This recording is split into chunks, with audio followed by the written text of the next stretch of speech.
And so it's no longer build versus buy. It's really become build versus die, as this Darwinian evolution is occurring in every industry. And therefore, the role of software developers and the importance of unlocking that talent has never been more important.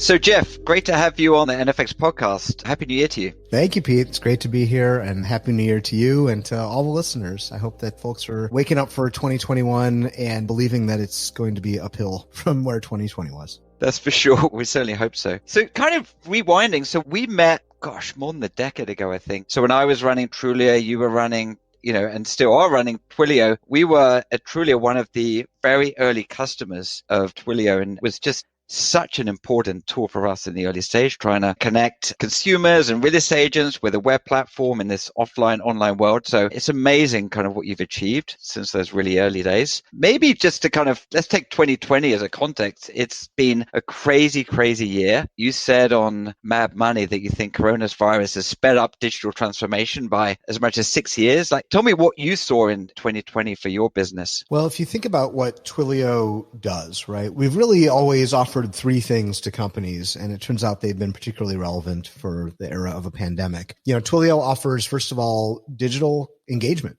So the ability to use all these digital channels like voice, messaging, chat, video, email to engage with customers and, really any stakeholder, and to do so with a lot of flexibility. The second thing that we offer is digital agility, right? The idea that, with software, you can build anything, and you can build anything relatively quickly. And APIs are key enablers of that kind of agility. And the third thing is cloud scale, right? The idea that when you build something, you're not thinking about racking up servers or doing capacity planning. You just build something, you push it out to the cloud, and it works everywhere. And so those three things, digital engagement, software agility, and cloud scale, is what Twilio's offered. And it turns out the world has needed those things really more than ever in the era of a pandemic, because we had to really rewire the world in so many ways in such a short period of time. And new challenges arose that needed people building solutions to them. ASAP was really the story of the builders of 2020. And you think about some of these industries that were really reinvented on the fly. I think about healthcare. And as a, fortuitous coincidence, Twilio announced HIPAA support for healthcare workloads in February of last year. And that's something we had been working on for, 18 months. And we happened to announce it just in time for the healthcare world to embrace telemedicine like never before. And so we saw so many companies, whether they were technology providers or medical systems themselves, adopting telehealth. And early in COVID, a huge percentage of doctor visits turned into telemedicine visits. And I think we saw a massive acceleration. And telemedicine is not new. There had been companies building telemedicine. There had been medical systems experimenting with telemedicine, but, relatively small percent of doctors' visits were done over video. Well, suddenly it was like half or more visits became video visits. And that has accelerated in one direction, the adoption of telemedicine now in the world. And you think about other categories like e-commerce, saw a massive acceleration of adoption. And not just obviously, Amazon, but every company that offers e-commerce saw a huge acceleration. I remember talking to the CIO of one of the major big box retailers mid-year, and he said that they saw a 5-year acceleration of their e-commerce traction, of their e-commerce adoption in one quarter. And, so many companies were dealing with then the challenges of, great, how do we scale it up? And what are all the other problems that then arise? So that executive was talking about how contact center for e-commerce was completely overwhelmed with customers asking about orders and returns and all that kind of stuff. All the things you typically would play out over the course of multiple years of slowly building that infrastructure and staffing those teams played out over the course of a quarter. And so companies had to catch up and build. And so that's really the story of 2020. When I look at it, companies had these digital transformation plans, and the whole industries did, like telemedicine and e-commerce and these curbside pickup workflows and all these things. And they just got accelerated. And most of these workflows are not special one-off things that we did for COVID. These are the natural course of the digital transformation of nearly every industry that just got accelerated out of necessity as we had to remove all face-to-face interactions in society and make these industries work as completely digital businesses. And so when I talk to a wide variety of leaders, they basically say, look, this gave more prominence to these projects. It accelerated budgets. It accelerated executive attention on these projects that would have potentially taken years got done in quarters or sometimes even weeks. And that's really amazing. It's totally amazing. It's amazing how this infrastructure that you've built up over time becomes this essential piece of infrastructure for communication, for work, for everything. It's remarkable. And so maybe just take a step back into 2008 when you're first starting Twilio. The vision has become a kind of a huge part of society and the reality today. But back in 2008, maybe just thinking through where you were back then and recognizing that our audience has a lot of early stage founders, like what was the starting point? How did you think about the business back then? And what was the original idea? I think that when you look at companies with sort of a big world-changing vision or mission, those are usually retroactively put in place, to be honest. That's like the secret, like the dirty secret of like every startup ever. There's a certain selection for companies because I think it is probably the startups that have this giant world-changing vision on day one probably get so blinded by this, we have to change the world and we have a vision and blah, blah, blah, that they actually miss the opportunity right in front of their noses.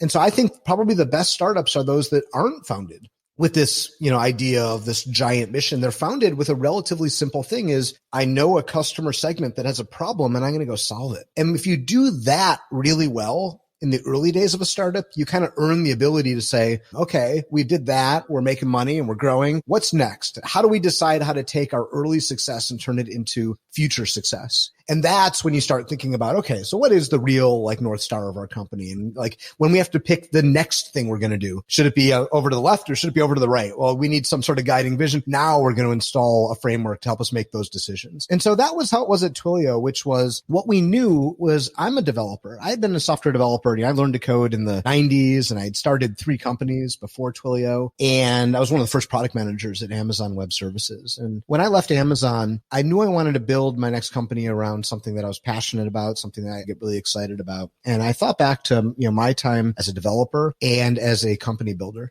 And I realized that at every company I had started prior to Twilio, there were really 2 things in common, despite the fact that they were very different businesses. But the common intersection of all the different businesses I had started was, number one, at every one of those companies, we were using the power of software to really build a great customer experience, a differentiated product, and iteratively understand our customers and build better and better and better solutions using software. And to me, that's the superpower of software, your ability to listen to a customer and quickly iterate your way towards a better and better customer experience or product or solution for that customer. The second common thread, though, that I had at every one of those companies was in the course of building those companies, those experiences, those products, we had needed communication because we had needed to reach out to customers or let them reach out to us for a wide variety of things. Sometimes it was in our marketing, sometimes it was during our sales process, sometimes it was customer support, sometimes it was while they were using our product. There were all these places where we'd say, oh, wouldn't it be neat if a customer could reach out to us and we could get them this answer? Or wouldn't it be neat if we could proactively notify them of this or that? And every time we'd have these ideas, we said, yeah, that'd be really neat, but I'm a software developer. I don't know the first thing about communications. That's like copper wires and satellites in space. And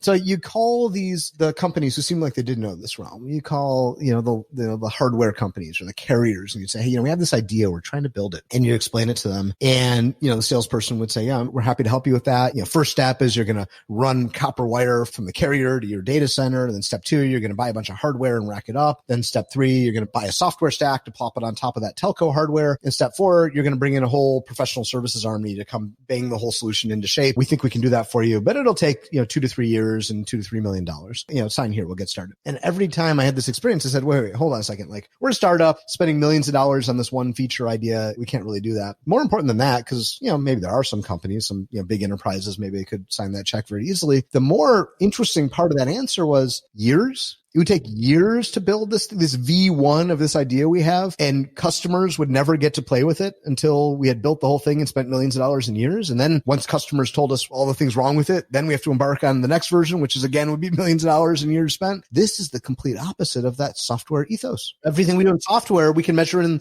weeks. And that's what sprints, that's what Agile is all about. It felt like everything in the world of communications was like the old waterfall model, which kind of makes sense. It's an industry where they've been accustomed to launching satellites and putting up towers and buying spectrum for billions of dollars and, laying down millions of miles of copper wire all around the planet. You're like, yeah, those are hard. Those are slow. Those are high stakes things, so I understand that. But how we get value out of communications isn't about all that anymore. It's really about the software now. And so started Twilio to solve a relatively simple problem of how do we bring communications into the realm of software and enable every software developer in the world who has an idea like we had always had to be able to build it quickly and easily. And that was where we started. And having done that, and like the key thing though, is if I was the only developer in the world who would have that problem, then we probably wouldn't have built a meaningful business. And so I did a lot of research before we started Twilio, talking to other developers and basically describing the solution we have in mind and asking, would you have a use for it? And every time I talked to a developer, they would say, they kind of scratch their head for a minute. They'd say, and then eventually they'd say, well, wait a minute. I have a question. That idea that you talked about, the telephone API,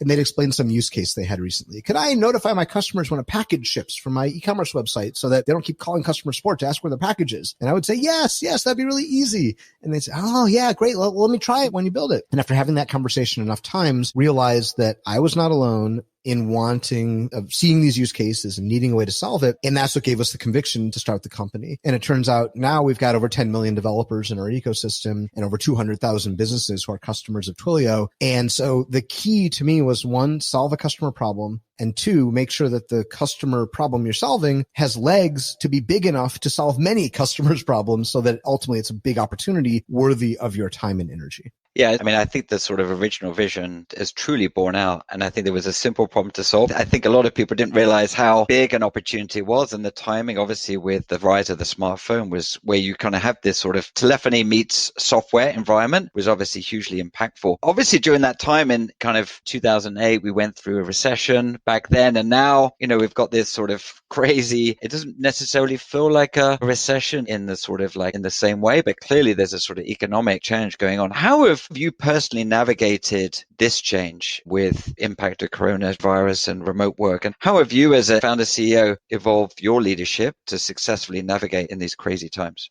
I think in a time like this where there's so much pain, suffering, or at the very best, discomfort that everybody is facing, the way to lead is with empathy. And, I think about it, I talked very early on in COVID. Obviously, we closed all our offices the first week in March. Everybody started working from home. Now, luckily, our business is one with a lot of knowledge workers, so we're able to do that relatively successfully. But, talking to a lot of employees, realizing how everybody is struggling with something. Nobody is immune to this, right? You think about, people with kids, they were struggling with homeschooling their kids. People who were single and lived alone, they're struggling with loneliness. People with roommates are struggling with the fact that they did not pick their roommates because they wanted to spend 24 hours a day with them. And so many of them were, very sick of their roommates very quickly. It's like everybody, introverts, are oftentimes in a home with no escape to be alone. And extroverts, they were trapped in their home with no one to talk to. Like everybody was struggling with something. And so as a leader, starting with empathy and starting with just hearing where people are at and how best you can help people through the very real and very personal struggles that they're having, while also helping them to be productive people in the company to achieve the company's goals. And you can't strike that balance if you don't have empathy and don't know where people are. And I think encouraging, not just like, myself, but encouraging all the managers inside of the company to approach their job in that way was really important. And we kept emphasizing to manage, one of the things that I said early on in COVID, which I think turned out to be true, is like, I find oftentimes you start a call in normal times, you call a friend, a family member, a coworker and say, hey, how's it going? How you doing? And in COVID, I would start calls like that. How you doing? And then realize that like that, throwaway question that often we started calls with actually took on real meaning. And you'd follow it up with, how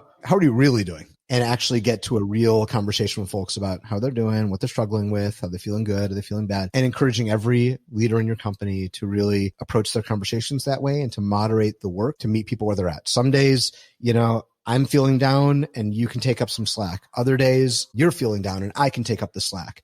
And that is how we together are able to actually push the company through and how we're better together. Yeah, kudos to you. Yeah, we'll get onto it in a bit, but you've been so thoughtful about company building and culture building, and it sort of really shines through. And I think that the investment that you make early on when times are good pays off dividends when times are challenging. So kudos to you. Maybe switching gears to a little bit the early stages of reaching developers and scaling. Like developers were the ones that were really spreading the word for your product. How did you start that? And was that very much an intentional approach of this this sort of bottoms up developer strategy or something else? Well, it's interesting. Part of our strategy here was driven by two things. One, I had a conversation with an early venture capitalist who I had known from prior endeavors, and I pitched him on the idea. He was like my safe pitch because I knew him really well. And for feedback, and his feedback was, wow, you're going to need a lot of salespeople for this thing. And I said, oh, no, not at all. Developers, they're going to buy it. We're not going to need sales. It's going to be amazing. He literally laughed me out of his office. He said, yeah, right. But I did start the company with a very much a bottom up, like developer focused mindset. Now, of course, we have since come to add a lot of salespeople. And so the venture capitalist was right. But initially we did focus a lot of our energies on just how do we get the word spread? How do we get Twilio into the tool belt of every developer in the world? That's the goal.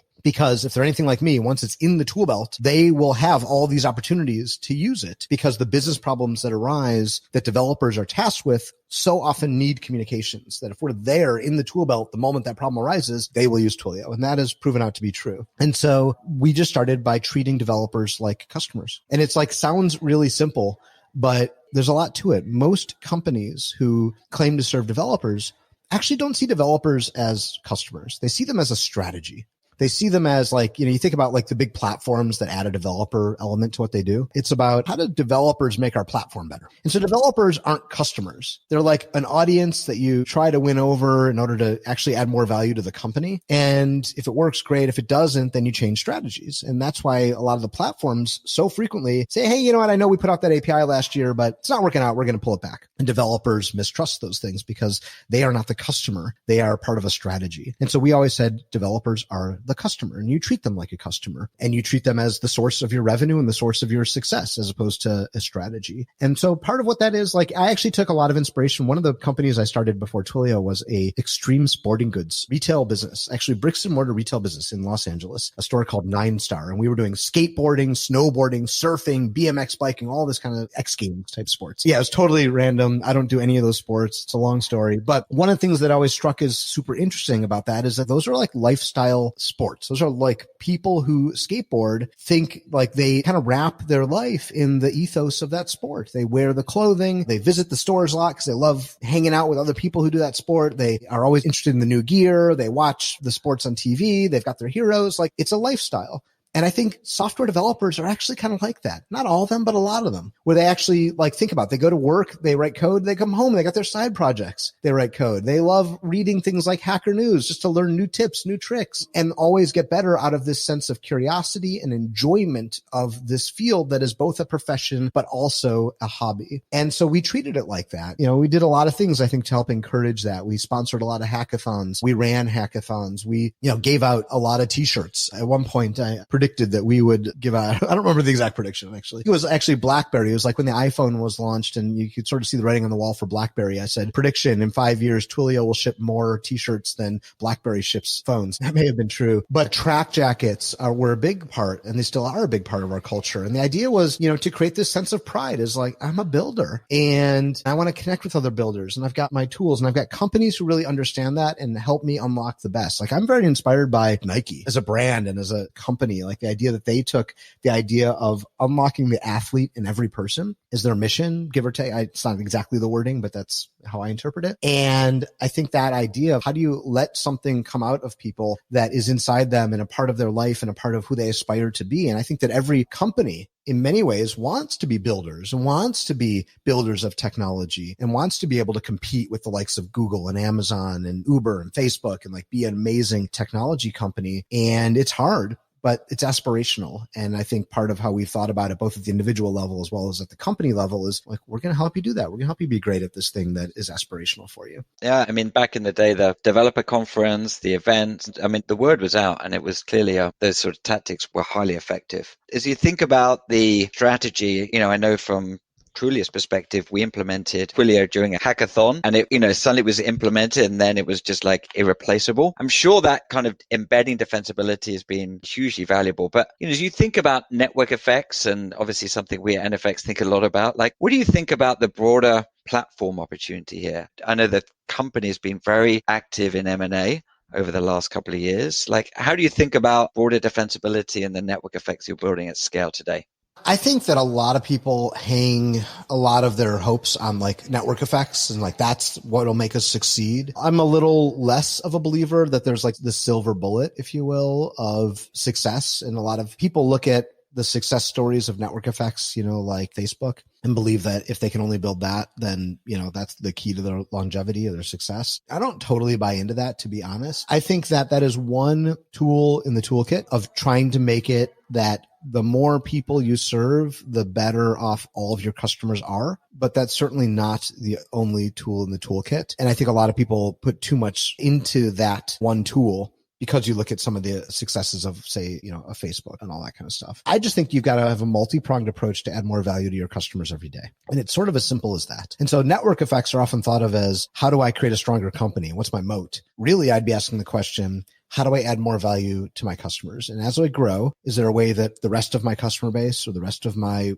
whatever I'm building makes my solution better for all of my customers? There's a lot of ways to do that. One way is to build a comprehensive product that moves quickly. So as I think about Twilio, we very quickly went from a one product company to a multi-product company. That bucks the conventional wisdom in a lot of ways. A lot of conventional wisdom was like, do one thing, do it well, find a niche, get rich. Like there's a lot of fancy sayings for it. But I'm a believer that in the world of software, you have to try a lot of things because it's relatively inexpensive to try things. And so we very quickly, Twilio Voice was our first product. And we pretty quickly, only about 18 months into the life of the company, announced our second product, which was Twilio SMS. And it turns out that like SMS is probably a bigger product than Voice. And today it certainly is because the number of use cases for it were really exploding and were really unexplored because SMS had been a really pretty esoteric and difficult to use technology up until Twilio. And so we unlocked a lot of innovation around what is possible with messaging. And so I think that's a way. And then we continue to invest. And we've got now, video, chat, email, as well as, now data infrastructure and a lot of facets to our platform. And the idea is once you get to know Twilio, there are so many ways you can adopt us and use us. We just solve a bigger and bigger set of the challenges that a developer has. But for a company, what they're looking for is more comprehensive solutions. And that's where having one platform that shares all of these different attributes instead of having to go cobble together lots of different things really helps a company to pick a vendor that they trust, that they want to work with, and allow that company to go solve more and more challenges for them. And I think that ultimately the key to success, especially in B2B, is trust.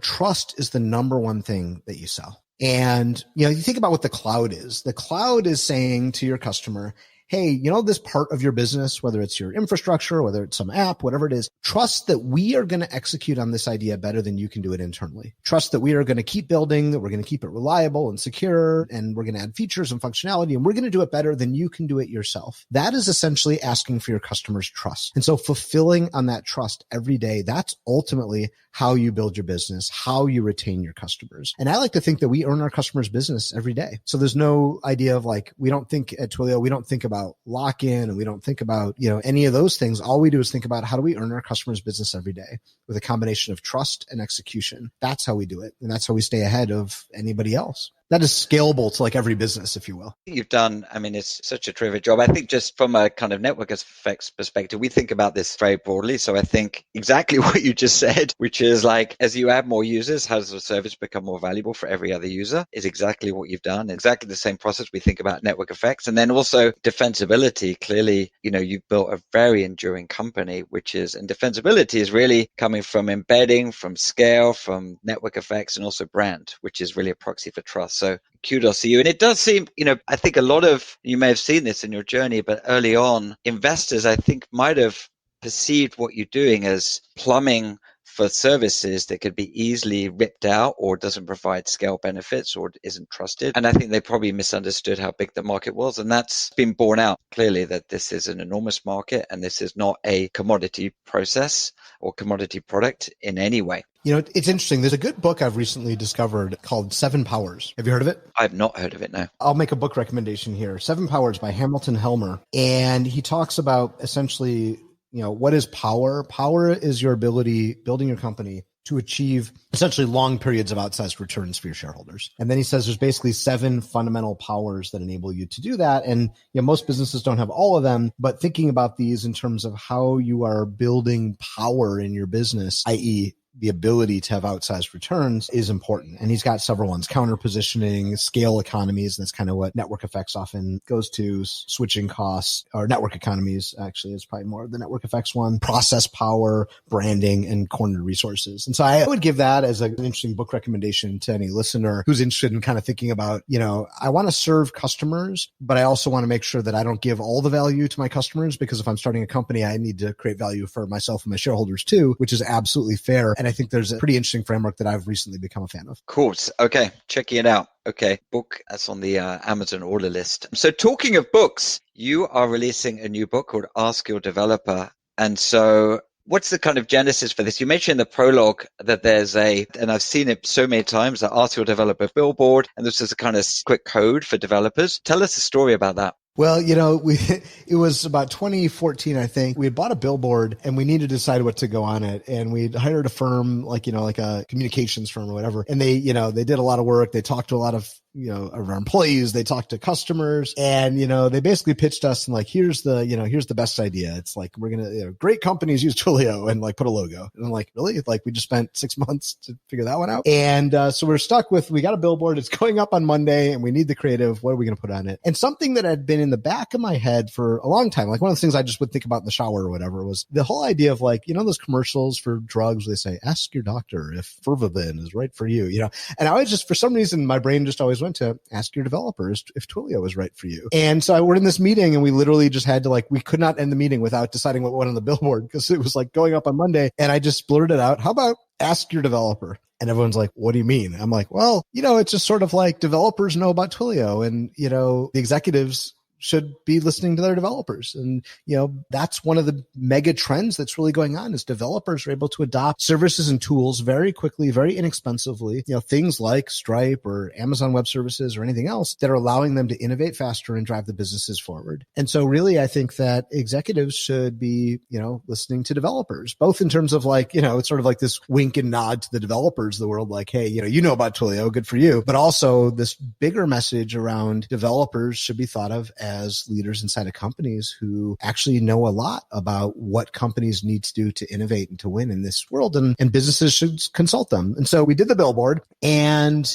it's sort of interesting because you go back and forth. Some people are like, what an idiotic billboard. It doesn't tell me what you do. Obviously we have our tagline on it that says, Twilio, communications platform. But in some ways it is so simple that it's easy to consume, but has sort of profound implications. And so over the years, thought a lot about this notion of asking your developer, what does it really mean? It's sort of a fun tag, and it's a fun billboard because it's a wink and a nod, but it also, I've thought a lot about the implications of it. And over the years, Twilio has 10 million developers in our ecosystem and 200,000 customers. I've had this conversation with so many different customers through the years, asking me, typically they're business executives, saying, Jeff, I have a question. We're struggling to figure out, how do we get really good at building software? How do we hire great developers? How do we organize the team? How do we make sure we retain those developers? Because, hey, we're not a Google or a Facebook or someone who's known for being a great engineering culture. And so I've shared my tips over the years, and, I thought about it some more, and I'm in a somewhat of a unique position, being that I'm a software developer myself, but now I'm also the CEO of a public company. And I see the division between that developer mindset and the business mindset, because I live with one foot in both of those worlds, generally speaking. And so I took my unique vantage point and wrote down in this book, essentially, how do we create a shared parlance, a set of understanding between what business executives are trying to accomplish and what developers and technical talent, what they want to accomplish and how they go about doing their job. Because there's so many things about how developers do what they do that I think are not really fully understood by especially business executives in the world. And so by starting to create the shared understanding, I think it can help businesses to execute better in the digital realm. I kind of start the book by drawing the comparison to, look, it used to be that IT was something you outsourced, that, this stuff back in the era of they need to manage the laptops or, deploy the ERP system. You're like, yeah, that's something that's outsourced. It's not a source of competitive advantage. In fact, it's a cost center. We just need to be as cost effective as possible. It made sense. You would outsource all that stuff. But about 15 years ago, what started to happen with the web and now with mobile is the interface that most companies have with their customers is suddenly a digital interface. It used to be your bank. You thought your bank was a good bank if, you walked in the branch and it was, well kept, it was designed nice, it was clean, the teller was friendly, and they gave your kid a lollipop. Now you like your bank if they have a fast mobile app that, adds new features and functionality that helps you in your daily life, if they're listening to you and they're building new things, and the mobile app is easy to use and always getting updated, right? That's what makes your bank seem like a good bank to you, because your bank is now an app. It's no longer a branch. And in that world, every company needs to be able to listen to customers and build. That's how you differentiate in the eyes of your customer. You can't just buy a solution off the shelf, the same solution that like every other one of your competitors has, and assume that you're going to be differentiated. Like, no. You have to build, you have to listen to customers. And so it's no longer build versus buy. It's really become build versus die, as this Darwinian evolution is occurring in every industry. And therefore, the role of software developers and the importance of unlocking that talent has never been more important. Yeah, that's so clear today. I mean, you see it from the kind of most famous and most successful people, that they're mostly software engineers, or have spent time being software engineers today, are the most successful people. I guess, do you see that? Is that message still not resonating today, or is it just that people don't have the capabilities to execute in that way, to turn their business into digital businesses, just because they don't have the skill set? Well, I think that a lot of companies have realized that as, the years have gone on and people have seen disruption in industry after industry. I think people realize that it is hard to actually create a world-class engineering culture. It's hard to hire developers and make them successful. And so that's really why I wrote the book, is just try to share some of the things. Like, I find that, software development is this weird, esoteric and complex thing. And it's relatively new. Like, we've only been doing it for 30, 40 years. But in the modern, agile sense, we've only been doing it for 20 years. So it's a new addition to the economy and to the world, and a lot of mystery around it. And, software developers don't always help this. These mysterious questions that we don't have great answers to, that can really infuriate, I think, business leaders, and myself included. Like, I've been in these conversations, been like, oh, this is infuriating. Questions like, executive says, we got our big marketing, we got our big conference, we need to ship the thing. And the technical leaders will say, well, I can tell you when we're going to ship it, but I can't tell you what we're going to ship. Or I can tell you what we're going to ship, but I can't tell you when we're going to ship it. And you're like, I want to pull my hair out, because it's such an infuriating answer. But it is largely true that, there's unknowns, and the way you account for unknowns in software engineering is by relaxing either features or timeframes. And so there's a trade-off. And any engineering leader by the way, there's a third one too, quality. So any engineering leader who will tell you, yep, I promise you all these features on this date, guess what they're giving up? Quality. And there's often the unspoken thing that's getting relaxed there. And so it's like, what I'm trying to do is explain to executives, like, here's how software engineering works, so that you can have a mature and realistic conversation with your teams, instead of, the sort of pound the table, I demand it, and getting a crappy product. That also wasn't something you wanted. But if you don't articulate it, then that's probably what you're going to get if you demand features on a date. Another one I think is interesting is as business executives, one of the main tools that we have, if not the main tool, is budget. Right. That's how we kind of can make decisions, and actually, we can give budget or not give budget to various initiatives or teams. And so oftentimes, an executive might hear, oh, this project is running late, and their, default reaction is to say, well, great, let's throw more money at it and hire more people. Let's get it back on track. It's counterintuitive, but that actually will typically make the project even later. And so I go into explaining why. Why is it that you can't just throw money at a late project and expect it to catch up, when in fact you'll probably actually do more harm than good? And so setting out to create this common parlance between how does great development work, and what are some things you need to invest in? You need to invest in engineering infrastructure to make them successful. And I draw a lot of parallels to sales, actually, because I think a lot of executives had to learn how sales works, and they know what their great salespeople are capable of, and they can draw the line between what really good sales looks like and how it impacts the business. And so I draw a lot of parallels to things that we've learned about how sales processes work, and try to map it to how development processes work, and how engineering culture and engineering capabilities will help you build a great business. But you need to be able to speak the same parlance. If you just yell at a salesperson, why didn't you close the deal yet? It's well, understanding how a sales cycle works is really the key to understanding if your sales process is healthy or not. But just kind of yelling at them about closing the deal isn't really going to get it done. The same thing goes in engineering. You wrote in the book, don't treat developers like digital factory workers. They're the new creative workforce. I guess 2 questions. So was that something that you kind of experienced personally as your time as a developer? And then also, as someone who's spent some time coding as well, there's something, I manage a lot of engineers, there's something quite special about the developer mindset, which is quite different from the sales mindset or the finance mindset. What do you see as the superpowers of the developer mindset? And then also, what are perhaps some of the challenges with that mindset?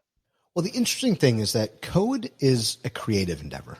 And what you do when you write code is you do a lot of creative problem solving. And, that involves obviously figuring out how best to solve the problem with code, writing that code, debugging that code. I mean, these are all creative problem solving endeavors. Yet a lot of businesses assume that the only type of creative problem solving developers are capable of is turning a specification document into a piece of code. And so they literally a lot of businesses are constructed in a way where it's well, we feed in, product requirements documents on one end and, some Mountain Dew, and the other end we get some code. And I think that is totally discounting the capabilities that so many developers have as creative problem solvers. So my biggest thing that I advocate is don't share solutions with developers, share problems. And what you do is unlock the full creative problem solving ability of those developers, right? And so what I mean by that is, a lot of businesses create walls between, okay, these are the customer facing people. And let's say we've got product managers and their job is to write a specifications document for what we need to build and to throw it over the wall to the engineers.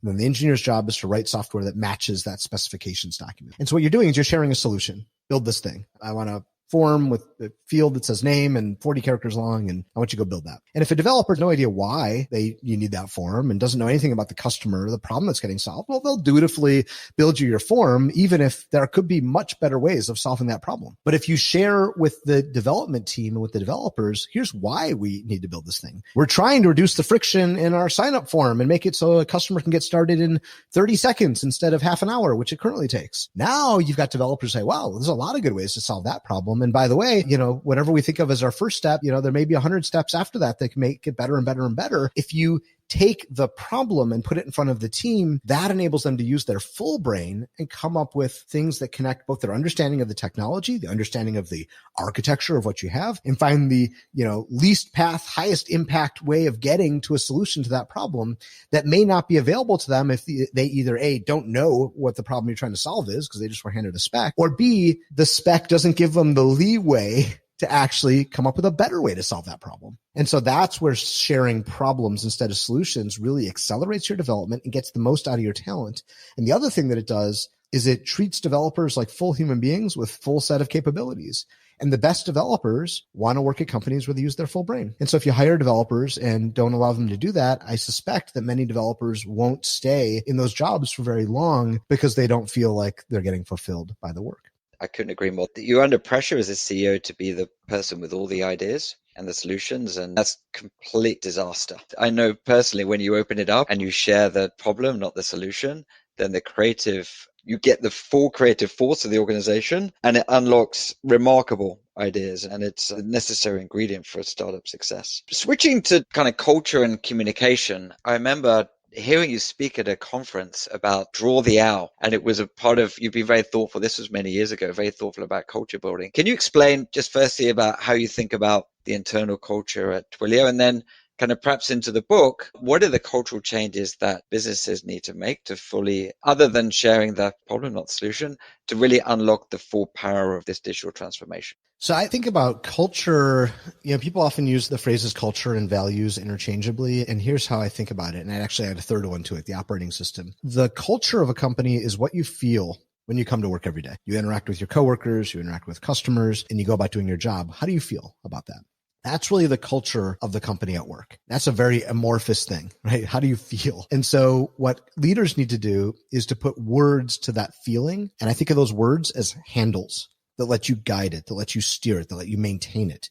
Those words, those are values. That's taking a feeling that you have and you want people to have and putting words to it so you can ensure its proper development. Because if you don't have handles on the culture, then it can go off in all sorts of directions. Because you think about it, like if you're growing your company, there's lots of different people who come from lots of different perspectives and mindsets, and they will just bring who they are. But if you have handles on it, you can actually guide what we do together and what we accomplish together, how we work together. That's the goal of having values and making them actively used as handles to guide the culture of the company.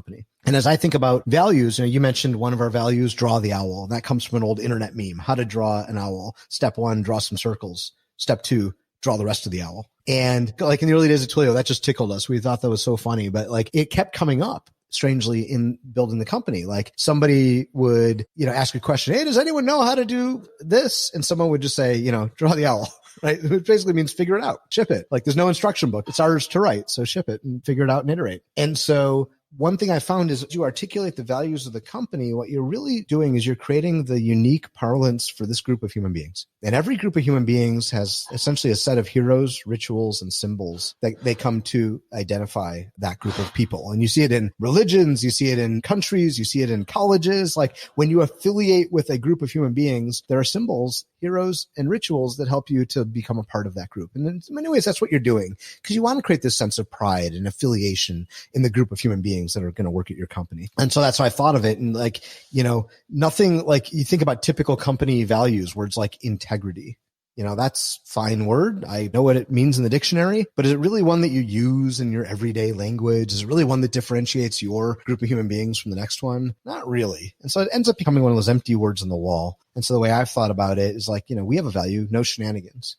First of all, I think it's more actionable. You have the sense of like, is what I'm doing shenanigans? Yeah, maybe it is, right? Like you can actually think about that. But number two is it's a unique word, no shenanigans. That's why people say it a lot inside of Twilio. And because it's unique, because it's memorable, you kind of want your values to be almost hashtag worthy so that people remember them and can invoke them in making decisions, because that's where the values really become a part of your company. When people invoke them regularly to make decisions as teams, that's where the values are doing their work. And the third thing I mentioned is the operating system, which is kind of a newer part of my thinking here. You need an operating system that speaks to the values and the culture really come about when you're doing the work of the company. And a lot of people think of culture and even values as some things that are like in the hallway, the conversations, the water cooler type stuff, or do people hang out? And that's not really where the culture is made. The culture is made in getting the work of the company done.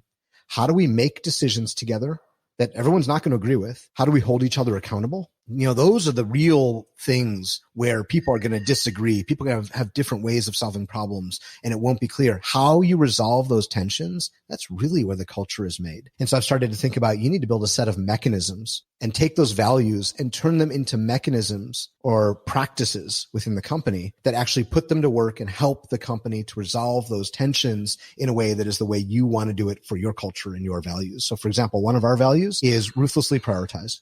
And we put that into practice with a system we call BPMs, and it's our planning tool. And it's, sort of like OKRs, but it adds one very important thing to the OKR system that OKRs don't generally contain: prioritization. So you've got your list of goals, we call them priorities, and they're in order. And you force a conversation. What is more important than what? And when we inspect teams' BPM documents, or we write one for the whole company, there's a lot of discussion about why number one, why is it better than number two or number three, right? And actually the ordering of those things is super important. So we took this value of ours, ruthlessly prioritized, and we turned it into a practice that is now used throughout the company to make those hard decisions and communicate them to other people. And so that's the third part, I think, of building a great company culture. It's actually taking your values and putting them into practice with these mechanisms that are used throughout the company. Yeah. And obviously it changes over time how you think about the operating systems you need to build from early stage to mid stage to late stage to public. So Jeff, you make a really compelling case about the need to think like a developer. And then perhaps there's Brian Chesky at Airbnb who's sort of banging the table for saying you need to think like a designer. Are these things in conflict?